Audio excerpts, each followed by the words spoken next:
Assalamualaikum warahmatullahi wabarakatuh dan selamat sejahtera.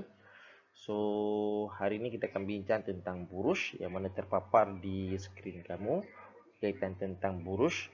So, dalam topik buruj ini, apa yang kita akan bincang? Yang pertama adalah maksud dia. Maksud. Yang kedua, bentuk-bentuk dia. Dan yang ketiga adalah kegunaan dia. Okay, so tiga benda ni kita kena ingat lah, kena faham dan kena jelas dan kena ingat supaya bila jawab soalan mudah untuk kita fahami. Okay. Baik, saya menggunakan buku teks sebagai medium untuk kita belajar hari ini untuk mudahkan, sebab buku teks tu saya ada kat kamu kan. Jadi kita boleh rujuk untuk lebih tahu lagi. So, apakah itu buruj? Dalam buku teks dia menyatakan apakah itu buruj. Dan buruj ini biasanya kita akan lihat pada waktu malam. Dan buruj ini sebenarnya adalah gugusan bintang tertentu, disambung-sambungkan titik itu, maka corak tertentu akan terbentuk. Itu buruj. So, buruj ni dia adalah bintang-bintang.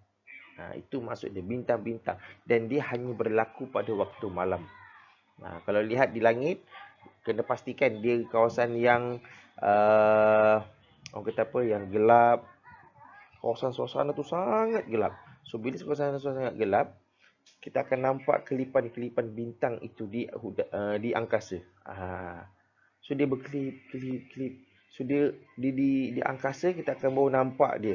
Tapi kalau orang kata apa, di kawasan yang cerah macam kawasan bandar ni, kita kurang nampak sebab pencemaran cahaya ataupun cahaya itu sangat cerah. Jadi tak nampak dekat atas tu. Jadi untuk lihat buruj ini, dia kena lihat di kawasan yang sangat gelap. Macam contoh di hutan belantara yang memang tidak ada cahaya, ataupun di kawasan pantai yang memang tak ada lampu. Memang dia baru nampak bintang-bintang tu. Okey? Baik. So, apa kena mengenai bintang dan buruj? So, buruj itu adalah gugusan bintang. Maksudnya, bintang yang banyak. Kalau satu kita panggil bintang. Tapi kalau kita sebut buruj, dia merujuk kepada satu bintang yang membentuk corak tertentu. Contoh dalam gambar rajah sini. Nampak? Ni. Dia membentuk corak tertentu di atas langit. Yang ini macam layang-layang. Betul tak? Ni. Ni macam layang-layang. Yang kalau sebelah sini ni, kalau tengok kasar dia ada 3 macam tu kan. Lepas tu ada ekor pula belakang. Tak tahulah apa bentuk dia. Nanti kita akan lihat apa sebenar dia. Okey. So, nak jelas apa dia itu buruj? Dalam buku teks dia dah nyatakan, buruj adalah gugusan bintang yang kelihatan membentuk corak tertentu di langit pada waktu malam. So, daripada sini kita boleh tahu buruj itu bermaksud yang pertama, gugusan bintang. Kemudian poin yang kedua, saya buat sinilah senang ya. Saya tulis kat sini. Yang pertama, gugusan bintang. Yang kedua, membentuk corak tertentu. Dan yang ketiga, waktu malam. So ini poin ni. Kalau jawab soalan definisi, apakah maksud buruj? Buruj, gugusan bintang yang kelihatan membentuk corak tertentu pada waktu malam. Kat mana? Berlakunya kat mana? Sorry, tertinggal satu lagi. Di langit. Nanti dia tanya pula kat mana kan? Di langit. So ini 1, 2, 3, 4. So ada 4 poin kat sini. So bila jawab nanti mesti ada 4 poin ni. Supaya lebih tepat jawapan itu bila ditanyakan definisi. Apakah maksud buruj? Okey. So itu adalah maksud buruj. So kalau lihat dari macam-macam bentuk lah, nanti kita akan lihat apa yang bentuk yang kamu kena faham dan kamu kena hafal. Okey. So, buruj ini berlaku pada waktu malam. Macam saya katakan tadi, dia berlaku pada waktu malam Dan ada buruj-buruj yang kita boleh lihat pada setiap malam. Dan ada buruj yang kita tak boleh lihat pada waktu setiap malam. Dan inilah ciptaan Allah Ta'ala yang hebat lah. Dengan hanya bintang tu ni, Allah Ta'ala bagi ilham kat manusia supaya kita boleh bentuk-bentukkan dia. Jadi satu buruj. Ni bentuk ni satu buruj. Contoh, tadi kalau kamu lihat slide tadi dah ada bentuk macam dalam layang. Satu bentuk buruj. Oh, ini boleh. Inilah bintang buruj. Walaupun kita tengok kasar, apa benda lah kan. Tapi itu betapa ciptaan Allah Ta'ala. Ada hikmah di sebalik tu. Okey, baik. So, ingat buruj berlaku pada waktu malam dan dia sangat banyak di langit. Sangat banyak. Sebab dia macam contoh titik-titik kita sambungkan dia membentuk corak tertentu. Namun demikian, corak-corak itu bukan main suka-suka kita. Kita tengok, oh ini macam bentuk gajah lah. Taklah. Dia ada satu, orang kata apa, bahagian lah di dunia ni, di satu badan yang mengiktiraf buruj-buruj tu. So ada beberapa buruj yang diiktiraf, yang diiktiraf oleh dunia. Bukan kita suka-suka je kita nak, oh ini tak, diiktiraf oleh dunia. Okey? Baik. So inilah buruj yang kamu kena ingat. Okey, yang pertama buruj belantik. So disebabkan kita terletak di khatulistiwa, di garisan khatulistiwa, alhamdulillah rezeki kita boleh lihat kedua-dua buruj ini. Maknanya kedua-dua bahagian ni, hemisfera utara dan juga hemisfera selatan. Sebab ada buruj tertentu dia berada di selatan dan ada buruj tertentu dia berada di utara. Jadi alhamdulillah kita berada di tengah-tengah, kita boleh nampak kedua-duanya. Kalau yang berada di selatan dia akan nampak selatan sajalah. Kalau di utara dia akan nampak utara saja. Sukar untuk nampak selatan lah. Sukar, bukan tak nampak. Sukar untuk nampak selatan. Tapi alhamdulillah kita dapat dua-dua. Okey. Kalau kita lihat yang pertama, buruj belantik. Ini buruj yang kamu kena ingat. Ini contoh-contoh buruj yang kamu kena ingat lah. Dalam periksa semua kan. Okey. Buruj belantik. Okey, buruj belantik adalah satu buruj yang paling menonjol di langit pada waktu malam. Belantik membentuk corak seperti seorang pemburu. Mana pemburu yang memakai tali pinggang dan dia memegang sebilah pedang di sebelah tangan tu. Dia seolah-olah macam ni lah. Macam tu. Okey. So buruj belantik ini muncul di langit pada waktu malam di antara hemisfera utara dan selatan. Maknanya di tengah lah. Dia duduk di tengah-tengah. Itu kelebihan dia lah buruj belantik ni. So kita lihat nanti kita akan bincang apa fungsi buruj belantik ni. Apa kegunaan dia lah kita nak tengok kan. Sebab takkan kita hanya tengok buruj belantik tapi tidak tahu fungsi dia. Kena tahulah. Okey, yang kedua, buruj pari. Okey, buruj pari ialah buruj yang paling kecil dan senang dikenal pasti di langit pada waktu malam di hemisfera selatan. Kalau tadi belantik di tengah-tengah antara ataupun dia berada di antara hemisfera utara dan hemisfera selatan. Apa maksud hemisfera ni? Bumi kan bentuk sfera. Bumi kan bentuk sfera. So hemisfera tu daripada kita garisan khatulistiwa, di atas itu utara. Maknanya kalau kita pecahkan kita punya ni seolah-olah macam Perlis, Kedah, Pulau Pinang, Kelantan tu di hujung tu, Perak. So itu di bahagian utara. Manakala di bahagian selatan ni macam Johor, Negeri Sembilan, Melaka, ini lebih kurang di selatan. Itu contohlah masuk dari situ. So itu masuk hemisfera. Bumi kan sfera. So separuh hemi tu separuh utara, separuh selatan. So buruj pari terdiri daripada 4 gugusan 4 bintang yang tersusun membentuk corak seperti layang-layang. Ni. Pak, corak seperti layang-layang. So, kegunaan dia merujuk kepada arah selatan. Maknanya kalau kita lihat di utara di langit, kita akan lihat yang paling orang kata apa di belakang dia merujuk kepada selatan. Dah nampak kan apa dia ni kan? Kejap kita akan bincang apa kegunaan dia. Seterusnya, buruj Scorpio. So, buruj Scorpio. Nama pun dah nama macam Scorpion. So, buruj Scorpio ialah gugusan bintang yang membentuk corak seperti kalajengking. So, burung Scorpio ni muncul di langit pada waktu malam di sebelah hemisfera selatan. So, dekat sini dah ada dua dah. Hemisfera selatan iaitu Scorpio dan juga pari. Manakala yang seterusnya, burung biduk. So, gugusan ialah gugusan 7 bintang. Burung ini membentuk corak seperti gayung atau senduk dengan tangkainya. Ni. So, biduk muncul di langit pada waktu malam di sebelah hemisfera utara. Ni dia.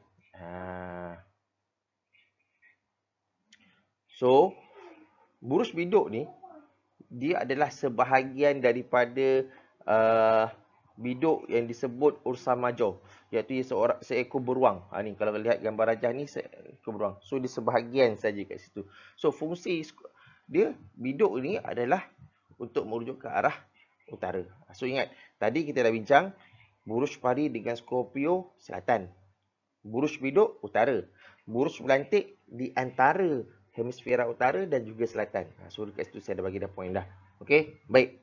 So, kita lihat apa kegunaan dia. So, hanya ada 4 saja yang kamu kena ingat. Yang lain tu sebagai tambahan dah kalau kamu nak cari. Banyak, kan? Tapi untuk silibus kamu, 4 yang kamu ingat. Burung belantik, burung pari, burung Scorpio dan juga burung biduk. Biduk. Nama ejaan ni. Dan buku teks pun ada.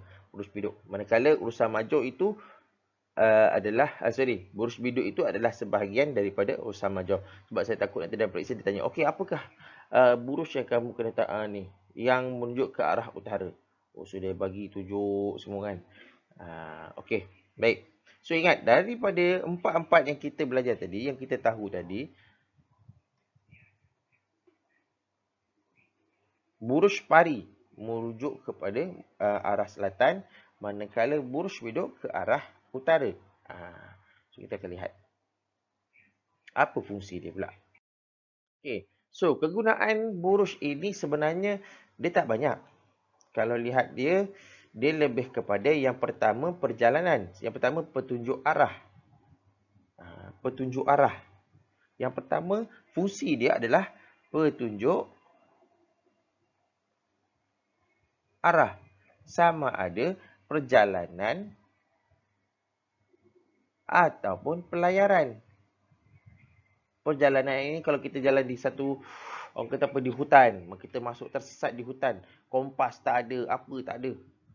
So, bagaimana? Berpandukan langit, kita lihatlah, kita carilah.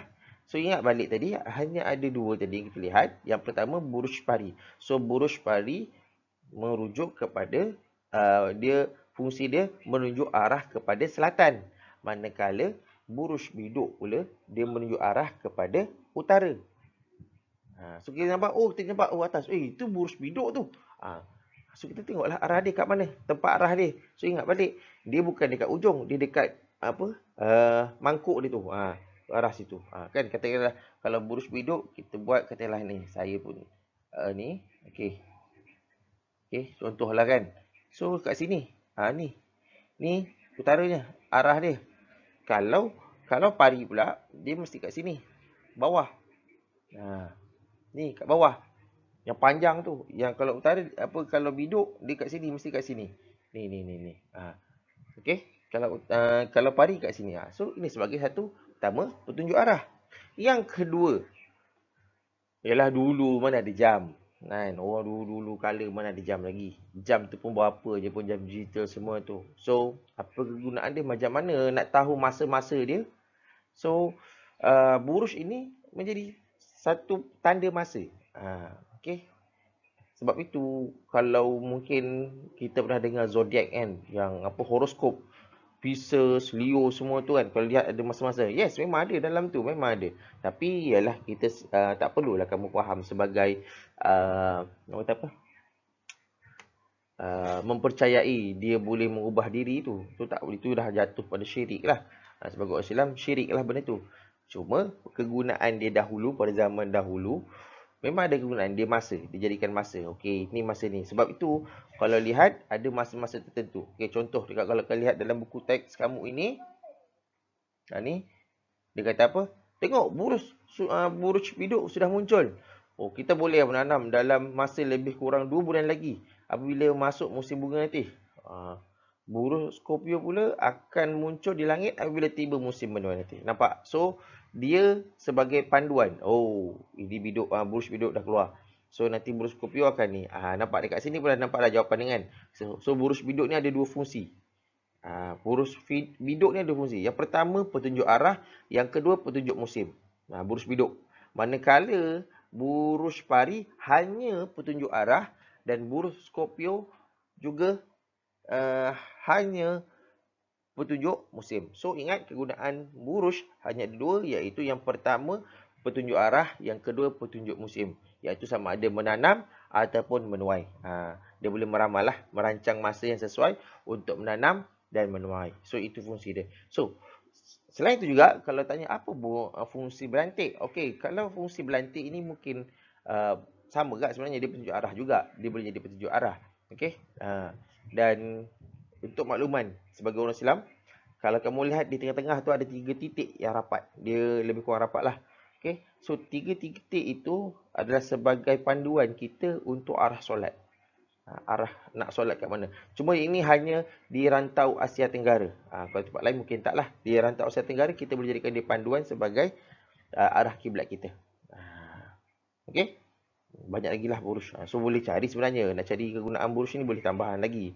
Kalau nak, tapi dalam buku teks dia nyatakan hanya 2, iaitu pertama petunjuk arah, yang kedua petunjuk musim. Okey. So ingat, buruj biduk dia boleh 2 fungsi, iaitu petunjuk arah dan juga petunjuk musim. Kalau buruj pari hanya petunjuk arah dan buruj Scorpio hanya petunjuk musim sahaja. Okey. So ini lokasi dia. So lokasi yang berlaku, dia katakan hemisfera kan. Ni saya mula-mula tadi saya dah cakap dah.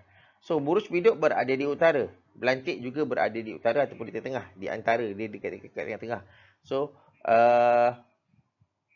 pari di selatan, Scorpio di selatan.